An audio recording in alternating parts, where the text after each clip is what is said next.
வணக்கம் நண்பர்களே. Welcome to all in all Azhaguraja. நான் உங்க செல்வா பேசுறேன். இன்னைக்கு நாம பேச போறது டாஸ்மாக் பத்தி தான் நம்ம பேச போறோம். டாஸ்மாக் இது அரசாங்கத்துக்கு வருமானம் தர்ற இலாக்காவா இல்ல மக்களோட வாழ்க்கையை அழிக்கிற இலாக்காவா? மது ஒழிப்பு மதுவிலக்கு கொண்டு வந்தா எல்லாமே சரியாயிடுமா? இன்னைக்கு இதுக்கு பின்னாடி ஏதாவது பெரிய அரசியல் இருக்கா? இன்னைக்கு எல்லா உண்மையும் நம்ம உடைச்சு பேச போறோம். வாங்க வீடியோக்குள்ள போலாம். இப்போ நம்ம மாநில அரசு பாத்தீங்கன்னா, மாநில அரசு கொடுக்கிற வரி வருவாயில அங்கிருந்து நமக்கு தமிழ்நாட்டுக்கு வரக்கூடிய நிதி பகிர்வு ரொம்ப ரொம்ப கம்மியா இருக்கு. தமிழ்நாடு அரசாங்கம் ரொம்ப கடன் சுமையில இருக்கு. அப்போ இதுக்கு இந்த கடன் சுமையை குறைக்கும் விதமா, நலத்திட்டங்களுக்கு உதவி செய்யும் விதமா இந்த டாஸ்மாக் இலாக்காவிலிருந்து அரசாங்கத்துக்கு வருமானம் வந்துகிட்டு இருக்குது. இப்படி அரசாங்கத்துக்கு பெரிய உதவியா இருக்கக்கூடிய இந்த டாஸ்மாக் இலாக்காவை, இந்த டாஸ்மாக் அப்படிங்கிறத அரசாங்கம் வச்சு நடத்தக்கூடாது. அரசாங்கம் பள்ளிக்கூடம் தான் வச்சிருக்கணும். அரசாங்கம் வேற நலத்திட்டங்கள் தான் செய்யணும். டாஸ்மாக் அரசாங்கம் நடத்தக்கூடாது அப்படின்னு நிறைய பேர் கூச்சல் போடுறாங்க. இதுல நம்ம ஒரு சில விஷயங்களை பார்க்கணும். இப்போ டாஸ்மாக் அப்படிங்கிற ஒரு விஷயத்த தனியார் மயமாக்கிட்டா எல்லாரும் குடிக்கிறத நிறுத்திடுவாங்களா? இல்ல அதனால நடக்க போற நன்மை தான் என்ன? ஒண்ணுமே இல்ல. எனக்கு தெரிஞ்ச அதுல எந்த ஒரு நன்மை இருக்க போறது இல்ல. அதுல பெரிய பெரிய தீமைகள் தான் வரும். அது எப்படி அப்படிங்கிறீங்களா? இப்ப டாஸ்மாக் அப்படிங்கிறது கிட்டத்தட்ட இப்ப அரசாங்கமே 50,000 கோடி 60,000 கோடி புழங்கக்கூடிய ஒரு இலாக்கா. அவ்வளவு பெரிய இலாக்காவை தனியாருக்கு கொடுக்கறது மூலமா பெரிய பெரிய தாதாக்கள் உருவாக வாய்ப்பு இருக்கு. எப்படின்னா, இப்போ டாஸ்மாக ஏலம் எடுக்கும் போது அது யாரு எடுக்க போறான்? உங்களை மாதிரி என்ன மாதிரி ஒரு மிடில் கிளாஸ் ஆட்களை எடுக்க போறாங்க? அப்படியெல்லாம் இல்லை. பணபலம், அரசியல் பலம் படைச்சவங்க தான் எடுக்க போறாங்க. இப்படி அவங்க அதை எடுத்து நடத்துறது மூலமா அவங்க கிட்ட இன்னும் பலம் அதிகமாகத்தான் செய்யும். அப்படி பணபலம் அதிகமாகும் போது அவங்க கிட்ட இருக்கிற பணத்தை காப்பாத்திக்கிறதுக்கும் அவங்களுடைய செல்வாக்கை உயர்த்திக்கிறதுக்கும் அவங்க என்ன பண்ணுவாங்கன்னா, அரசியல்வாதிகளுக்கும் காவல்துறைக்கும் லஞ்சம் கொடுப்பாங்க. அது மட்டும் இல்லாம பெரிய பெரிய ரவுடிகளை உருவாக்குவாங்க. அவங்களுக்கு அரசாங்கத்துக்கும் காவல்துறைக்கும் அரசு அதிகாரிகளுக்கும் அரசியல்வாதிகளுக்கும் லஞ்சம் கொடுக்கறது மூலமா என்ன ஆகும்? இப்ப ஏற்கனவே இருக்கிற லஞ்சத்தை விட இன்னும் லஞ்சங்கள் அதிகமா ஆகத்தான் செய்யும். அப்போ அரசு துறை எல்லாமே லஞ்சமயமா மாற ஆரம்பிக்கும். இப்படி இதுல இந்த இதெல்லாம் இருக்கு. இப்போ நாம தினம் பேப்பர்ல பாக்குறோம், எங்க ஊருக்கு டாஸ்மார்க் வேணாம், இங்க இருக்கிற டாஸ்மார்க்கை நீக்குங்க அப்படின்னு மக்கள் போராட்டம் பண்றத பார்த்துருக்கிறோம். போய் கலெக்டர்கிட்ட மனு கொடுக்கறத நம்ம பாக்குறோம். ஆனா இதே தனியாரமயமாச்சு அப்படின்னா அவங்க கிட்ட இருக்கிற ரவுடிங்க தான் பேசுவாங்க. நீங்க போராட்டம் நடத்தினா போய் கலெக்டர்கிட்ட மனு கொடுத்தீங்கன்னா உங்க வீட்டுக்கு ரவுடிங்க வருவாங்க. உங்க குழந்தைங்கள, உங்க பொண்டாட்டிய, உங்க பெத்தவங்களை, உங்க வீட்டுல இருக்கிறவங்கள எல்லாத்தையும் மிரட்டுவாங்க. உயிர் பயத்தை காட்டுவாங்க. உங்களால போராட கூட முடியாது, வேண்டான்னு சொல்ல கூட முடியாது. எங்க டாஸ்மாக் வச்சாலும் அந்த இடத்துல அது அப்படியே தான் இருக்கும். ஸ்கூலுக்கு பக்கத்துல இருந்தாலும், கோயிலுக்கு பக்கத்துல இருந்தாலும், பஸ் ஸ்டாண்டுக்கு பக்கத்துல இருந்தாலும், எங்க இருந்தாலும் உங்களால அதை தட்டி கேட்கவே முடியாது. அது இருக்கிற இடத்துல இருக்கத்தான் செய்யும். இதுக்கு அடுத்ததா பாத்தீங்கன்னா, அரசாங்கம் இப்ப நீங்க நாமக்கல்ல ஒரு இடத்துல ஒரு கோட்டரோ ஒரு ஆஃபோ நீங்க வாங்குறீங்க அப்படின்னா அதோட பிராண்டோட விலை நீங்க சென்னையில போய் வாங்கினாலும் கிட்டத்தட்ட அதே பிரைஸ் தான் இருக்கும். பெரிய அளவுக்கு மாற்றங்கள்லாம் இருக்காது.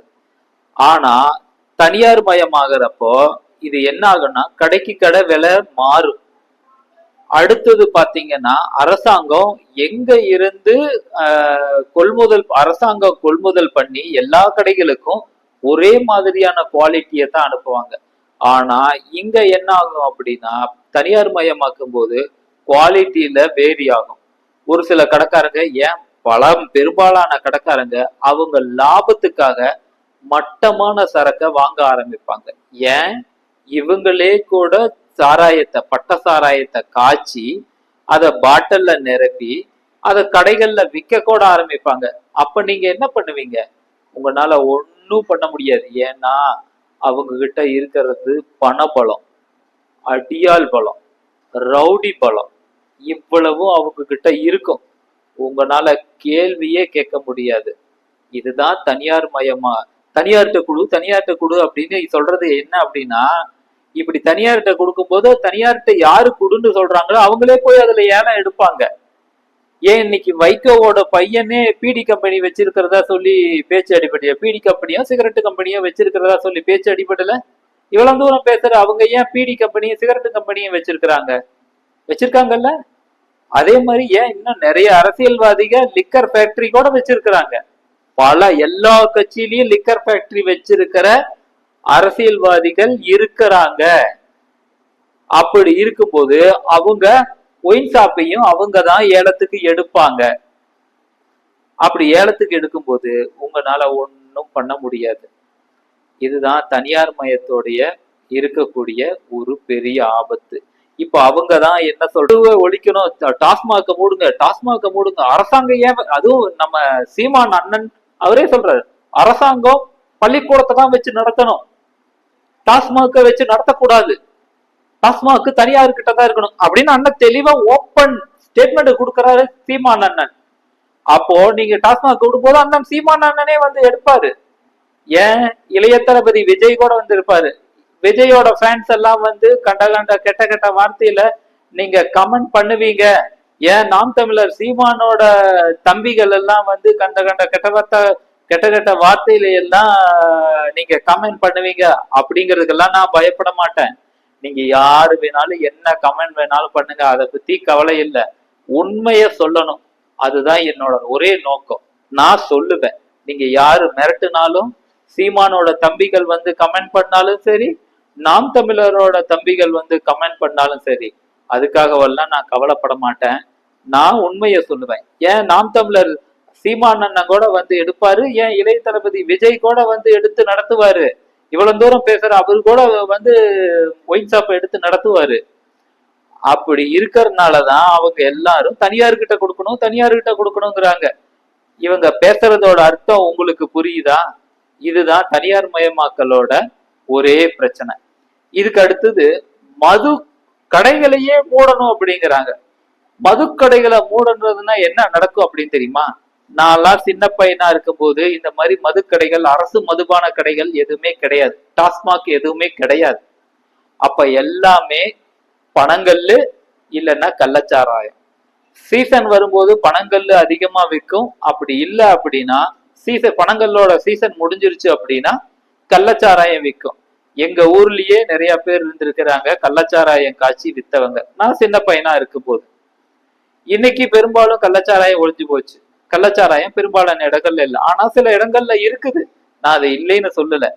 இப்ப கூட கள்ளக்குறிச்சியில அப்புறம் இன்னும் சில ஊர்கள்ல கள்ளச்சாராயம் குடிச்சு செத்தவங்க இருக்கிறாங்க. செத்தவங்க நியூஸ நம்ம பத்திரிகைகள்ல நம்ம பார்த்திருக்கோம், படிச்சிருக்கிறோம்.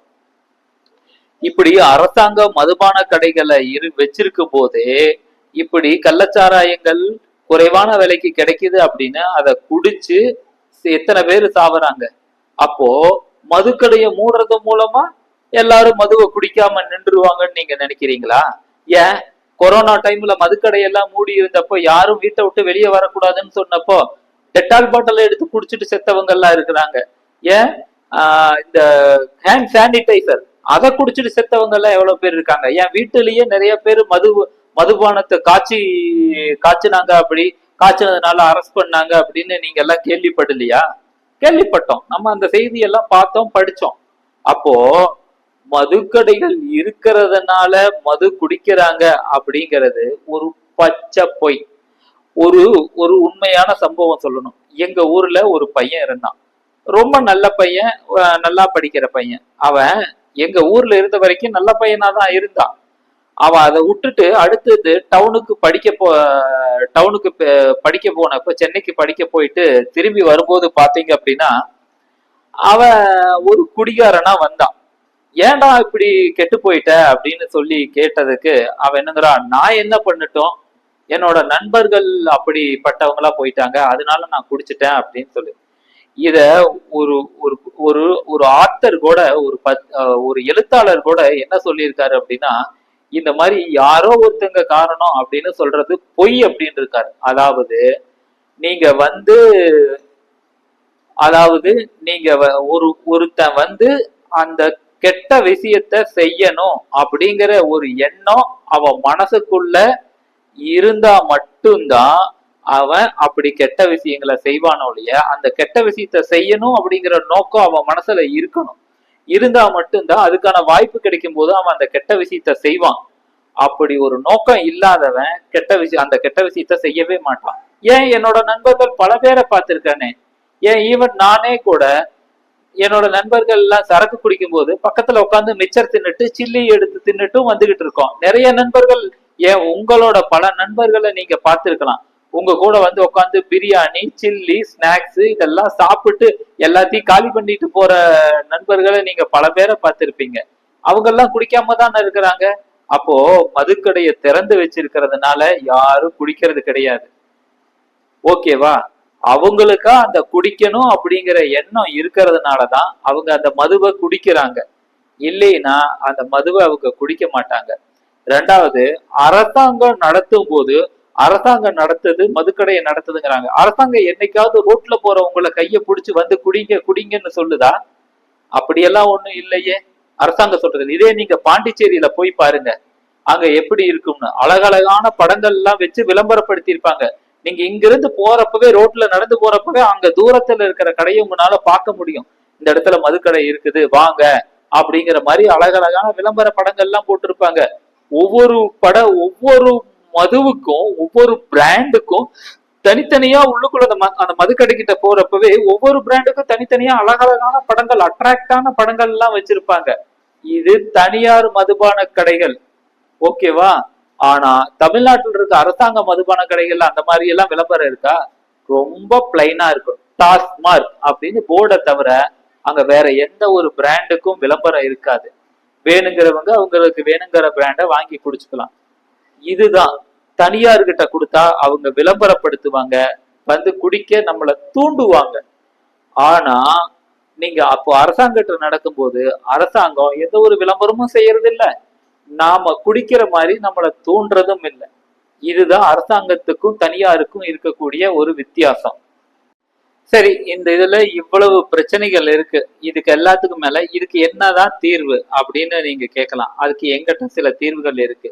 ஒண்ணு, ஒவ்வொருத்தரும் மது வாங்க வரும்போது முன்கூட்டியே ஆதார் அட்டையை வச்சு முன்கூட்டியே பதிவு பண்ணி அந்த ஓடிபி நம்பரை கொண்டு வந்தாதான் கொடுப்பேன் அப்படின்னு அப்படி பண்ணலாம். அல்லது ஆதார் அட்டையை கொண்டு வந்து அவங்களுக்கு 18 வயசு ஆயிருச்சா அப்படின்னு பார்த்து அவங்களுக்கு மதுவை கொடுக்கலாம். அப்படி இது வந்து ஒரு ஆப்ஷனா வச்சுக்கலாம். அடுத்தது, ஒரு நாளைக்கு ஒரு ஆதார் அட்டைக்கு இவ்வளவுதான் மது, ஒரு குறிப்பிட்ட அளவு இவ்வளவுதான் மது அப்படின்னு சொல்லி ஒரு குறிப்பிட்ட அளவு மது மட்டும் கொடுக்கலாம். அடுத்தது பாத்தீங்க அப்படின்னா, மது ஈஸியா கிடைக்கக்கூடிய இடங்களை நம்ம மாத்தணும். அதாவது பஸ் ஸ்டாண்டுக்கு பக்கத்துல, ஊருக்கு பக்கத்துல, இங்க எல்லாம் இல்லாம ஊருக்கு வெளியே தள்ளி நம்ம வைக்கணும். ஊர்ல இருந்து வெளியே தள்ளி அவுட்டர்ல நம்ம வச்சோம் அப்படின்னா அந்த இடத்துல அவ்வளவு தூரம் போய் குடிக்கணுமா அப்படின்னு அவங்களுக்கு குடிக்கிறதுக்கான வாய்ப்பு குறைவா இருக்கிற, ஐ மீன் அந்த சரக்கு கிடைக்கிறதுக்கான வாய்ப்பு குறைவா இருக்கிறதுனால அவங்க அவ்வளவு தூரம் போய் குடிக்கிறதுக்கு சங்கடப்பட்டுக்கிட்டு அத குடிக்கிறதுக்கான ஆப்ஷன் வந்து குறையும். ஸோ இந்த மாதிரி பண்ணலாம். படிப்படியா மது கடைகளோட எண்ணிக்கையை குறைச்சு இந்த மாதிரி பண்ணலாம். அப்புறம் மது ஒழிப்பு மையங்களை ஒவ்வொரு தாலுகாவுக்கும், ஏன் ஒவ்வொரு ஒன்றியத்துக்கும், அல்லது எந்த அளவுக்கு அதிகமா நம்ம வைக்க முடியுமோ அந்த அளவுக்கு அதிகமா நம்ம மது ஒழிப்பு மையங்களை அதிகப்படுத்தணும். எப்படி மதுக்கடைகள், எத்தனை மதுக்கடைகள் இருக்கோ அதே அளவுக்கு மது ஒழிப்பு மையங்களை அதிகப்படுத்தணும். மதுவை பத்தின விழிப்புணர்வை ஏற்படுத்தணும். இதையெல்லாம் நம்ம செஞ்சோம் அப்படின்னா நம்ம கண்டிப்பா மக்களை மதுகிட்ட இருந்து நம்ம எடுக்க முடியுமே தவிர, மதுக்கடைகளை தனியாருக்கு கொடுக்கறது மூலமாவோ மதுக்கடைகளை மூடுறது மூலமாவோ இது நடக்கவே நடக்காது.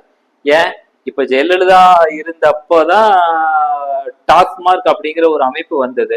அதுக்கு முன்னாடி யாருமே குடிச்சவங்க இல்லையா? ஏன் மதுக்கடைகள்லாம் வர்றதுக்கு முன்னாடி யாருமே மதுவை குடிக்கவே இல்லையா? மதுவை குடிக்கிறவங்க குடிச்சுக்கிட்டு தான் இருக்காங்க. அவங்களா பார்த்து திருந்தாத வரைக்கும் மதுக்கடைகள் இருக்கத்தான் செய்யும். மதுக்கடைகள் இருக்கிறதுனால குடிக்கிறவங்களுடைய எண்ணிக்கை ரொம்ப குறைவு. இதுதான் நான் சொல்லக்கூடிய கருத்துக்கள். உங்க கருத்து என்ன? நீங்க கமெண்ட் பண்ணுங்க. நன்றி, வணக்கம்.